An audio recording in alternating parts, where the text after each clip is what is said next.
Ginawa ni dating Pangulo Rodrigo Duterte ang kanyang unang pagdalo sa International Criminal Court, ICC, sa The Hague, Netherlands, noong Biyernes, kung saan siya ay nahaharap sa mga akusasyon ng mga krimen laban sa sangkatauhan kaugnay ng kanyang marahas na giyera laban sa droga. Ang 79 anyos na dating Pangulo ay nagpakita sa harap ng mga hukom para sa isang pagdinig, kung saan siya ay ipapaalam ang mga krimen na inaakusahan sa kanya, pati na rin ang kanyang mga karapatan bilang isang akusado. Ayon kay ICC spokesperson Fadi El Abdallah noong Huwebes ng gabi, dumalo si Duterte sa pagdinig gamit ang video link.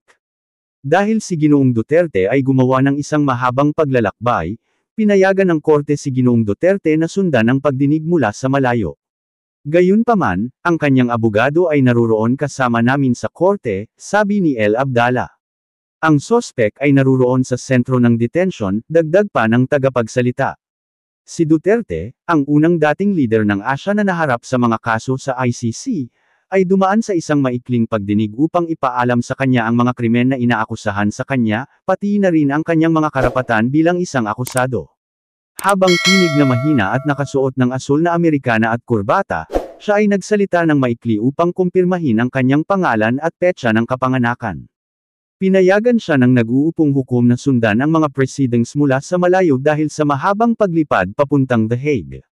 Si Duterte ay inakusahan ng krimen laban sa sangkatauhan na pagpatay kaugnay ng kanyang ilang taong kampanya laban sa mga gumagamit at nagbebenta ng droga na ayon sa mga grupong pangkarapatang pantao ay nagresulta sa libu-libong pagkamatay.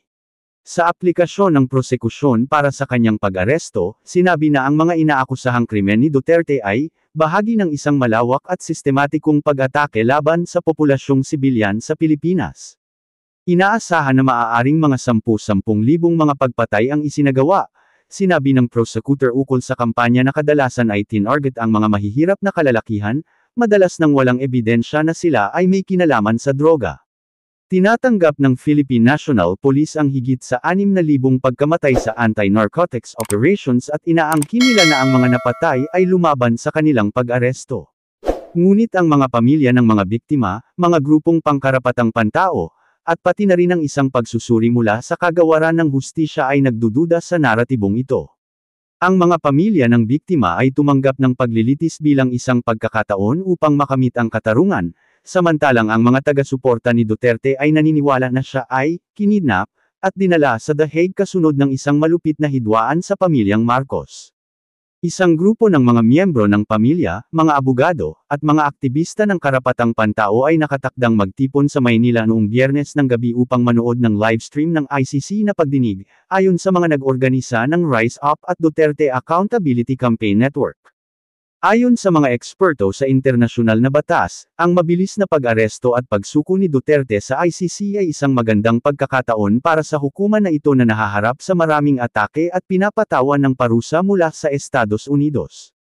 Nakikita ko ang pag-aresto at pagsuko kay Duterte bilang isang regalo sa isang mahalagang sandali ng kasaysayan, sabi ni Willem van Genugten, propesor ng Batas Internasyonal sa Tilburg University sa Netherlands, sa AFP.